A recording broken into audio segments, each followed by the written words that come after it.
Okay, welcome back to the Trice Life podcast. Today we have here Bobbie-Lee Tarasoff. I have to stop myself from calling you Bobby. Heck, I know. It's so hard. And we're going to talk about Brain Injury Awareness Month. Yes. March is Brain Injury Awareness Month, and Bobbie has dealt with this severely, let's say. Yes. You've had some intense situations. Yes. So let's kind of go back a little bit. And how did your first accident happen? Okay, so I've been riding horses since I could walk probably. So I just got back into horseback riding after I graduated college and after I had my children and stuff, and I wanted to get back into that and bring them into that horse world as I grew up, and I just absolutely loved it. So you did when you were a kid, obviously. Yeah. Since I've had my own horse since I was 5, but I've probably been riding for... What was the horse's name? Buttercup? Queenie. Oh, okay. Close. I feel like it should be Buttercup. I had a Snickers. Oh, that's close. Yeah. So, I got a couple horses after we had our 2 children, and we started back into the horseback riding life. And we were out at the OK Corral, which is just by Warman there. Good old Snake Road. Yeah. And I was just bridling the horse. Actually, I wasn't even on this one.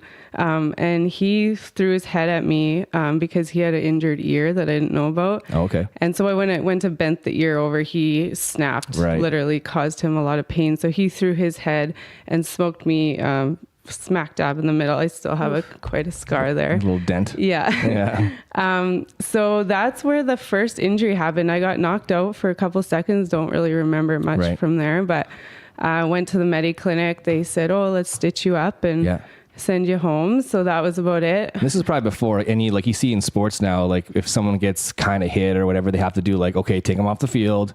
You know, is there a concussion thing? Check, their facilities, if you will. And did they do anything like that? Or is this kind of before all that, right? This was definitely, it was 2014. So probably a little bit before they got really precautious on head injuries. So yeah, it was more or less, you look fine. We did a couple eye exam type thing and then sent me on my way. So I went to work as normal, black eyes and swollen face. This is still at Innovation Place? University. Yeah. I worked there with campus safety there. So you're a security guard. Yeah. Let's be honest. I mean, you're cracking down on crime. That's right. Yeah.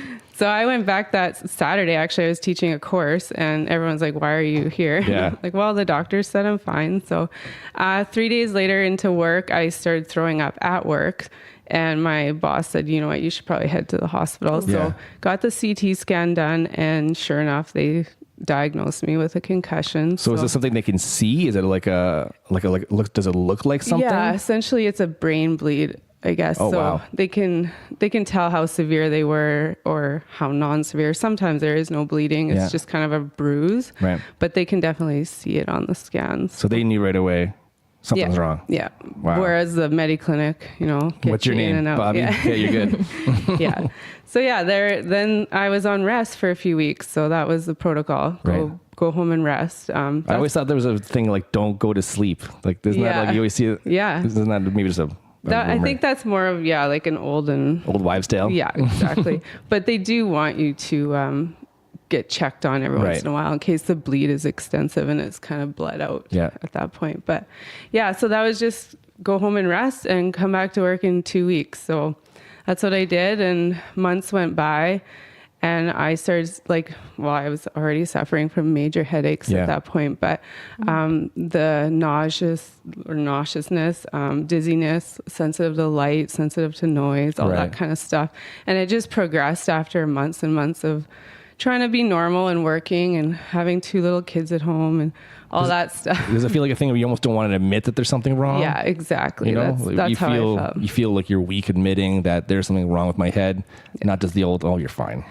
I can't see a broken bone, therefore you're fine. Yeah. And the doctors told me I was fine. So in my own head, I thought I'm either going crazy or what's happening. So that led to obviously depression, anxiety, just that I didn't know what was going on. I didn't know any answers and nobody seemed to really have any answers for me. So again, this is like with 2014. So 5 years ago, I mean, things have rapidly become more aware, but again, then there wasn't a lot of information about this. I think Sidney Crosby, his injury happened very close to when my first concussion happened. Yeah.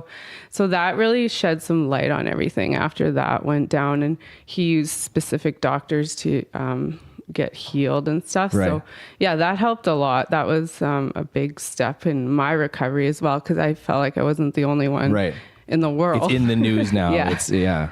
Yeah. So that was another thing to get some closure. I started talking to people you literally searched on Facebook post concussion or concussion syndromes and stuff like that. And then we found like tons of support groups through that. And that was more later on. But it was about 6 months after I was back at work that my mood, everything had changed. My boss actually called me in and said, like, there's something definitely going on here. You're not the same. You're struggling with like regular daily tasks that would never have caused a problem before. So were you on any medication that could have altered what you were? I was on, at that point, I was probably on 3 or 4 medications for migraines. The first 3 months, I just popped like Advil, Aleve, Tylenol, and I was up to like 8 or 10 a day. And that's when my doctor said, okay, we need to try something a little bit different. That's insane. So this is just my family doctor at this point. Right. And then she had sent me to a neurologist about 3 months after that. But then you wait for, I don't know, 90 days to get It's free healthcare, but it takes some time. That's correct. Like you're going through that right now with your heart.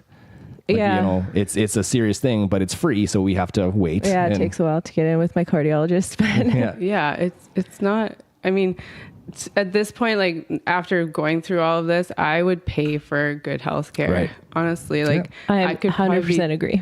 Maybe 2 years of my life could have been a lot better. Yeah, so it's a huge chunk. Yeah, and we ended up throughout this journey, we did end up paying for a lot of different health care, and I think we're up to probably $8,000 or $9,000 in adds up quick, medical but bills. it's your life. Yeah. It's a little more important. Yeah, when it got to the point where with the depression and stuff, where it got so serious, where I didn't feel like I had a life at that point, that my husband and my family had started kicking in and saying, we need to try other things. Like the doctors clearly aren't giving us what we need. So then we started looking into the States and clinics out there, Mayo Clinic. We went to Texas and to the Concussion Institute, which is what Sidney Crosby went through and all that stuff. So that's crazy. We did look into that. We met them there, but it was $1,000 American a day for a 10-day stay. Wow. And I had spoken to somebody online about where this treatments came from, and they mentioned a guy in Saskatoon that had taken the similar training. So I contacted him and we started talking. His name was Dr. Levesque, Patrick Levesque. So he did this different kind of chiropractic stuff, but it was essentially what they were doing with all the sports athletes and stuff. So now all this research, you did this on your own? The doctors helping you? I did all this is wow. So yeah, this is about a year in of me suffering and just seeing neurologist after neurologist and scan after scan. They're not finding anything particular. So I have a list here of like all the drugs that I was on and stuff. And it was just to the point where they were causing me more problems with my stomach, my, all that kind of stuff. So I mean, medication upon medication upon medication. I mean, it's just gonna screw with you hard. Then you're really feeling like you're going crazy. So that was a long process, and I think with my family being so close and helpful, they really stepped up and said, like, we need to start looking into other options, natural stuff or whatever. So so this is going into, I guess. I love you brought notes and they're all typed up and everything. This is awesome. Well, this is my journey and it started in 2014. So I have to take notes to remember everything. That's excellent. But in 2000, so about 4 months after this happened, I actually went on leave from work. So that's when I took the long-term disability, and obviously the doctors had signed off on everything. They believed me that I was after you did all the work, right? That after I brought him all this research and stuff. So this is when I saw the neurologist, functional neurology. So that was the Dr. Levesque, and he really studied hard in the States for like 6 months on this functional neurology, and then that's when, I guess it's like physio for your brain, essentially. Okay. A lot of light work. There's just so many different things. But light source work, like using different lights? Yeah, like shining different colored lights in your eyes and... Just seeing how you would react to it, kind of? Yeah, and like my pupils, my left pupil never dilated properly. So that is what he found. And he let me know that there's other places out there to help with your eyes. So then I started researching down the rabbit hole you go. Yeah. So vision therapy, which is my favorite therapy from that day. We did it for 16 weeks. It cost a fortune. I was there twice a week. And then for the last 2 weeks, I was there every single day. Oh my God. And it was light therapy. So you'd look into a thing and all these rainbow lights would shine into your eyes and stuff. And then it was also a lot of bead work. So back and forth, they do these spinning diagrams. You learn all sorts of things because your balance and everything's off when your eyes aren't working properly. So essentially what happened was when I got whacked in the head, something disconnected from my eyes to my brain. Holy moly. And this is becoming really popular in concussion therapy now because they're realizing like this is a serious thing and it can be fixed. So yeah, that's kind of what helped me through after the 3 years of struggling. Yeah, so that was a big stepping stone, a big turning point that things are going to get better. Yeah. Well, that's good. Yeah, and that's where I kind of started seeing the light, I guess, at the end of the tunnel. When, I was like, yay, there's actually something out there that's going to help. So besides the light therapy, then I still to this day, so how many years later are we already? 5 years later, I'm chiro massaged every week. I have bad whiplash from previous that accident, and then I suffered another horse accident, which we'll get to. Yeah. So so now I'm doing better. That's excellent. So I mean, out of this kind of journey that you went through, was there a lot of preconceived notions that you found out were completely wrong? Like if you were told to do A, then after your research, you realize actually B is more helpful? Yeah. Unfortunately, that one cost me a ton. We were going to Edmonton weekly for the... it wasn't here. It was... No, it was actually... I got sent... So what was I saw this one doctor and he did a kind of like a full body... he put like all these little things all over my brain, my back and everything. And it kind of like read where your pain was coming from. Oh, okay. It was really interesting. And he was in Prince Albert. So I've been all over the province, all over North America, essentially. But yeah, he told me it was my neck that was causing like the base of my neck where my whiplash was coming from was where the pain was happening. And that was shooting through the headaches up to the front lobe. So, of course, I'm going to follow the lead because I didn't really have much to go off of at this point. So I started researching where I could get my neck fixed. Right. And they said there's this upper cervical chiropractor. It's called NUCA. And they only do it in Alberta and all the other provinces except Saskatchewan. Yeah, how convenient. Yeah, so convenient. So we decided we're going to go for it if it costs whatever. It was about $5,000 just for the therapies. Yeah. And we did it for, what the heck? I think it was 10 weeks. We drove there once a week for. But again, this is your health. This is your life. It's worth it. Absolutely. Yeah. I literally would have done anything to make it go away. So yeah, we did that for a long time. And unfortunately, I didn't see the results that, you read all these amazing things online. Yes. And then you're like, well, it's gotta help. So, and you want to believe that your doctors know best too. Well, and this is to the point where my doctors aren't even they're not even consulting with me anymore. They're just like, go see the neurologist, try new prescription. That was all that they were doing at that point. New drugs. Yeah. So the prescriptions got really old really fast, and I'd never felt so messed up in my life when some of those drugs. Like, I mean, there's reasons to take prescriptions, and I'm fully aware of that. But after all of this, I try to find something more natural, homeopathic or whatever. Because after a certain while, your body's going to get accustomed to that much dosage, then you got to up the dosage and up the dosage. And it's a downward spiral, it feels like. And they say take it for 3 months to make sure, like, you can tell if it's working after 3 months. Well, I remember one time I phoned my neurologist's office and I said, like, if I have to take this for another 4 weeks, I might not be here next week. Jesus. It was to that point where I hated my life. I hated everything going on. I was so depressed and I was like, what kind of life is this? Like, honestly. So she finally took me serious when I kind of had that maybe empty threat, but it was to the point where I can't do this anymore. I don't want to take these pills. And it was like forcing them down my throat. And it's understandable. I mean, like at a certain point, you just gotta be like, hey, like, should I just call it quits? Like you're in pain for that long kind of thing. I mean, obviously you're strong enough to push through that, which is awesome. Thank you. It was tough. And without the support system I had, I honest to God don't know where I would be right now. Your parents are pretty amazing. They are. And they stood by me. My in-laws were amazing. Like, it was just like everyone just pulled together.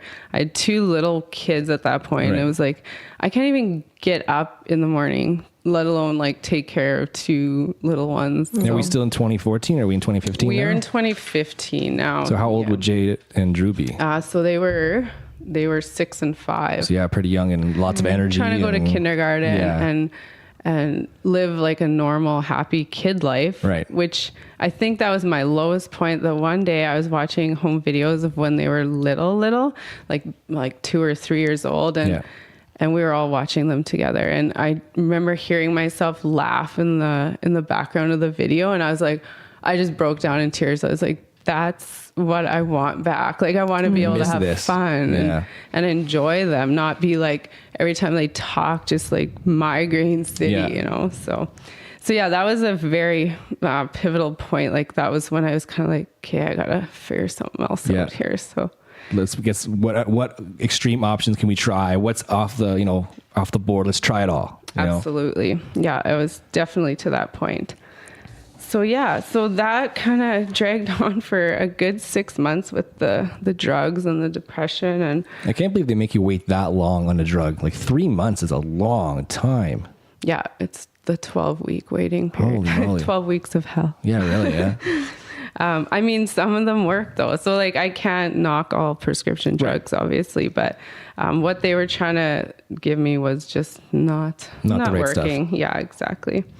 So the follow-ups of MRIs and all that kind of stuff sent me to a new neurologist, which was nice to see another professional in that field. Okay.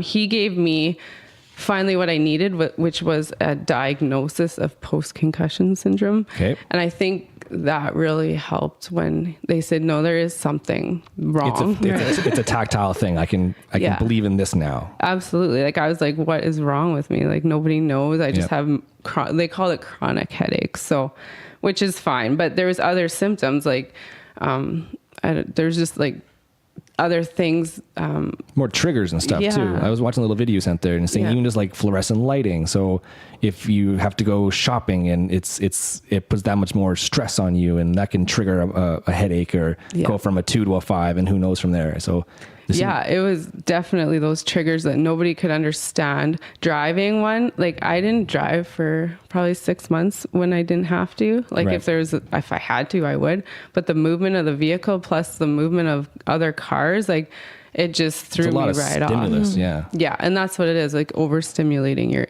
injured brain in a sense. So if you have an injured knee, you're not going to go run a marathon. Yeah. Right. So when he started explaining all this to me, and like that there's other people out there that are suffering from this, and start searching it and look at other options. And so that was huge for me.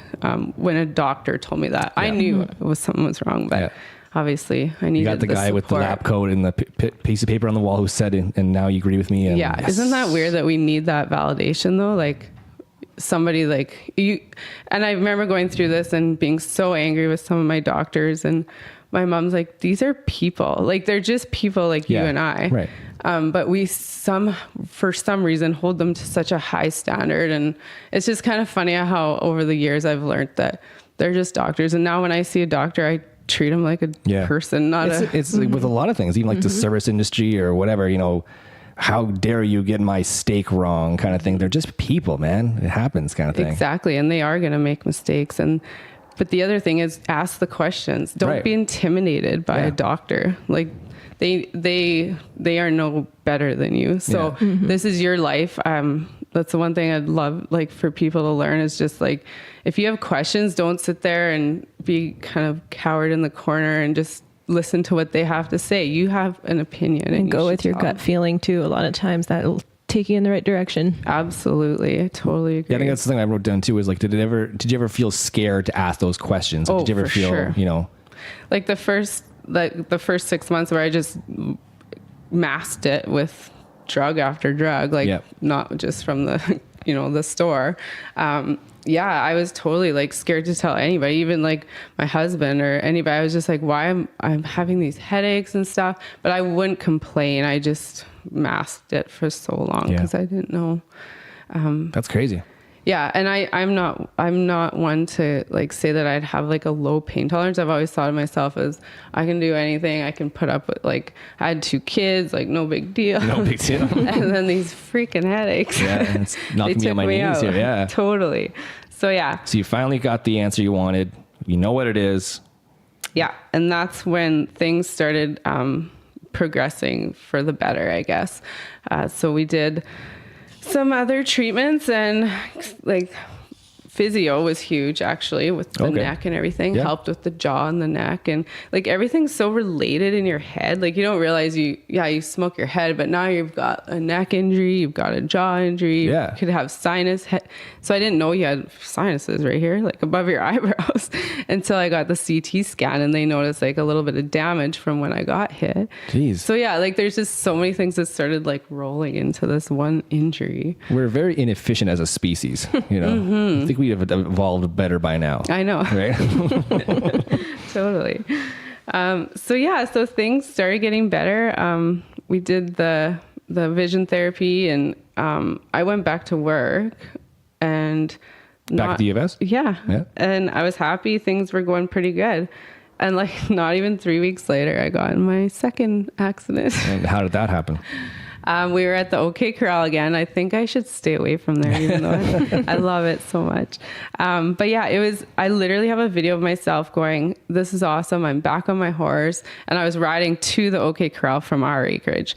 So I have this little video like, this is the best day ever. I'm back at her, have my life back. And then not 45 minutes later, I have a picture of me in an ambulance. Oh my God. Do you remember what happened? I don't remember what happened. I've recently actually spoken to someone that was there and they saw what happened. But I guess I was kind of walking around the arena, warming up my horse, and she kind of had a little bit of an attitude problem. So I pulled her neck towards me to do like a little correction, which is a normal thing that a experienced horseback rider would do. And she kind of went to rear up and tripped and fell backwards on top of me. So, oh my God. Jesus. Yeah. And I don't remember anything. It was such a freak accident. Everyone's like, you didn't do anything wrong. She didn't really do anything wrong either. It was just one of those things. Just a fluke. And I guess she landed on backwards on top of me. So the horn on a saddle, if you guys know what that looks like. The thing you hold? Yeah. Okay. It dug into my ribs and broke a bunch of ribs. And then I had like my calf was stepped on. So I had some injuries there. My shoulder was messed up for a while. But the biggest thing again was that my brain was bleeding when we got to the hospital. So because I feel like once you get one, you're more susceptible to other ones then, right? Yeah, I think that is true. But with the impact that was caused, like it was a totally different side of my head that got injured this time. So, I know. So I don't know why this is happening to me, but at that point I was like, clearly I'm not supposed to be either on a horse or at the OK Corral or back to work. Like it was just like all these things happening. I didn't know why. But I want to mention too and remind that you knew what you were doing on this horse. It wasn't like you were just like some Joe Blow who's never been on a horse before. Like you knew what you were doing. Absolutely. You know what? The only thing I regret is not wearing a helmet.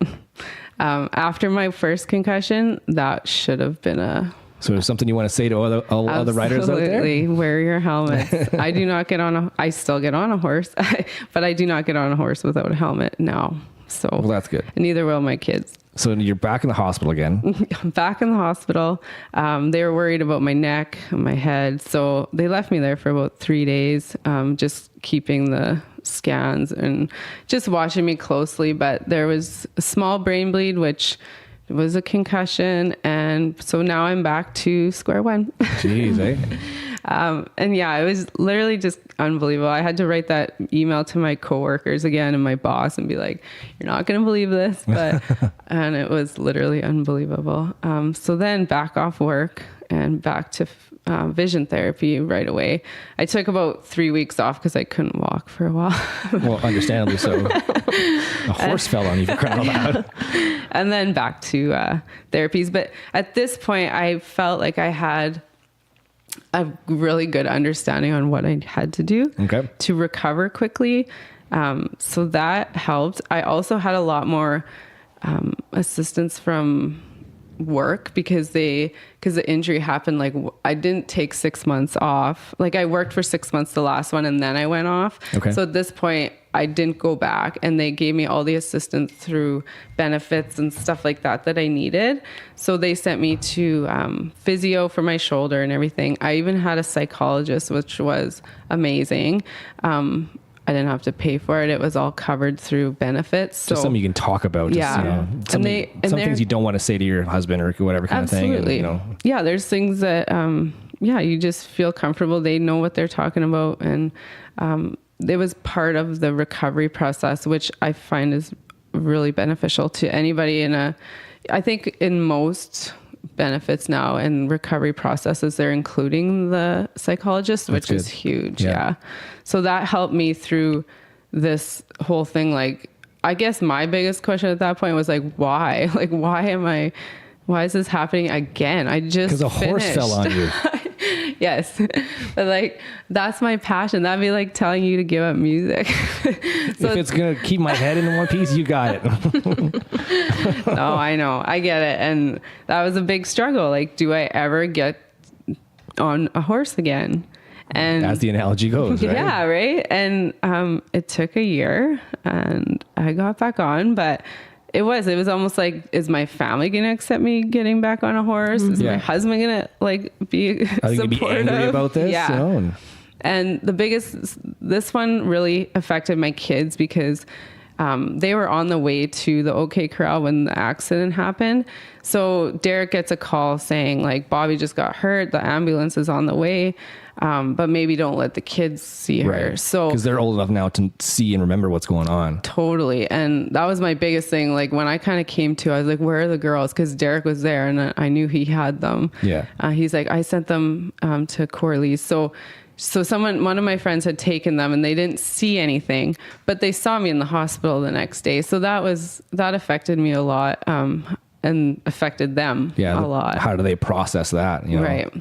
And my youngest is she loves horses. That's like her life.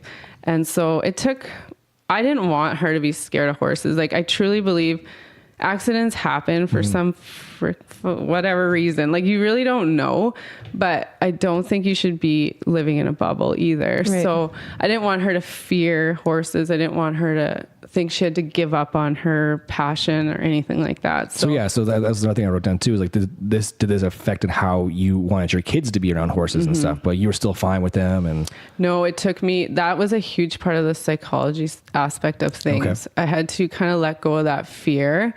I think one of the biggest things was when my mom had said, like, people get hurt in all sports. Like, it's not just horses. So people get back into hockey, or they do what they love because they love doing it. And it has nothing to do with, like, you shouldn't be scared of it now. So that I dealt with it took me about 6 months to really like accept and almost forgive my horse, which just sounds weird. But I still have her. And, and I got over the fear. I guess I was just fear for my kids, not me essentially, but like just I didn't want them to get hurt. Understandably. I mean, the mother hen comes out now, right? You know, like totally. You're probably watching them a little closer. Before it might have been like, okay, go. I trusted horses with my life. Like I had no accidents. I've ridden horses since I was, like I said, 3 or 4. I've never been hurt until I turned 30. Like, 30. It all goes downhill. Yeah. So I've come to terms with it. I've now put her in lessons so that she's learning from, let's say, a professional with safety and all that kind of stuff that maybe I wouldn't have taught her properly because I'm not a professional horse trainer. So, but yeah, so she's in lessons and she's riding weekly and things are awesome. I'm just praying that nothing happens. Oh no. I mean, I think, letting go of that fear of, you know, like your mom said too, accidents happen in anything, you know, letting go of that without, you know, blaming the horse, if you will, is a very big step. Yeah, totally. Because I mean, they have their personalities and they have their emotions too, kind of thing. And I think if you put all of that, you know, what's the word I'm looking for? Like all that, you're not sure. If you see your daughter on the horse and she can probably feel you being like, you know, tense up or kind of thing. And then, horses feel that too. Yeah. So letting go of that obviously makes both people, the horse and the rider, feel a little safer, better, right? Absolutely. That's better for everybody. Yeah, totally. And I think another big thing was for me, I talked to my psychologist about this quite a few times, was I would feel like it was my fault if I let her back on the horse and then get injured. Yep. So I had to have a conversation with Derek about, like, as long as we were on the same page that we're in agreement that she's riding horses. I'm not the one letting her ride horses. Right. It was a team decision. And so that if, God forbid, anything were to happen, it wouldn't be on me because I wouldn't be able to live with that. Right. Yeah. So she breaks her arm and it's my fault. Like that wouldn't have I told worked. You, Bobbie. Yeah. You know? So we had to have that conversation too. And I needed that reassurance from him as a partner that we were in this all together. So yeah. And same thing, like he's been injured in sports and he understands, like it's just had his shoulder popped out in hockey just recently. You know? Right. He'll be back on the ice. Oh, yeah. It happens, right? So, yeah. No, yeah. So after this second one, your recovery, like you said, it was almost like a copy and paste kind of thing. You've been through this one, so you know you're gonna learn from how to make it better. Did you find it you recovered faster? I did, totally. Well, considering it took me about 3 years the first time to get everything under control and be able to live a somewhat normal life. This one, I would say I was back to myself in about 6 months. So, that's awesome. Yeah. Huge with the education side of things, like, because I knew what to do and I knew rest or whatever they say, like go lay in a dark room for the next 3 weeks that's also like an old wives' tale kind of thing. Like that'd be like, well, don't use your knee for the next 6 years because it's injured. Right. Like you gotta continue to build your stamina and everything back up right away. Don't like let it die and then try and bring it back up. Right. So that was a huge thing. I did stuff, but I did it like slowly. And so yeah, I learned a lot through the last one, and with education and everything, I feel like I got back to normal quite quickly. That's excellent. So, I mean, yeah, you've learned what to do, what not to do kind of thing. Is there any kind of, you know, things you would mention to people that they might not know from their doctors, that things that helped you that? Yeah, absolutely. So, throughout this journey, I've had two girls that I'm quite close to right now still that have kind of contacted me through hearing about my accident and what I went through, and just in Martinsville. So that's two in Martinsville, and then like numerous people online that I've talked to just through Facebook, or somebody will know somebody that had a concussion and suffering, so they'll message me. And like the three things that I think I've always told everybody. Number one, like try to get off the prescription medication if you can, because not only is it causing other problems to all your other side effects, your stomach, your whatever else, it also just helps with that mood to be like, I guess, like having natural stimulation and stuff. Yeah. You not just chemicals, feel brain dead. Like yeah. you feel like you're a zombie half the time when you're on some of those drugs. So, and like you said too, it is hard on everything else. It's hard on your kidneys and your liver and all that stuff too, where natural stuff obviously wouldn't affect you that way. Exactly. So CBD oil, number one fan here. Nice. Started after my second accident, huge for inflammation and everything, because essentially your brain is swollen. So if you can bring that all down, if you have a neck injury, it'll help with that too. So I tell everyone to try that. Do you get it here at Jimmy's? No, I'm a SAS Compassion card holder. So because a couple years ago you had to have a prescription. Oh, okay. So I went and got a prescription from Natural Health Services. So yeah, now you could probably buy it anywhere. I haven't even been in there yet, but yeah. And then the second thing is the vision therapy. Huge, because that's what I feel like really made my breakthrough, getting my eyes back to normal. Because I said from the beginning, it's something behind my left eye. Like there's something wrong. You feel it almost. You could totally feel it. And where every time a headache came on, it was like shooting pain through your eyes. So there was clearly something wrong. I went to numerous what are they called? Optometrists, yeah. And nobody could find anything until Dr. Robin Dupuis, she's at Family Focus. She's she specializes in this kind of stuff. So this is the first doctor in Saskatchewan that does this. So check her out. She knows what she's talking about. There's our plug for the day. There, yeah, that's my plug. Yeah, so those things, and then just knowing that there's other people out there to support you. And if you need any help or have any questions, there's those support groups I was saying on Facebook or myself or whoever, but talk to people. That's another thing on the video you sent me there. She mentioned don't shy away from yourself. Go be happy. Go talk to friends and that kind of stuff. You know? Absolutely. Don't shut yourself in, because it just makes things worse.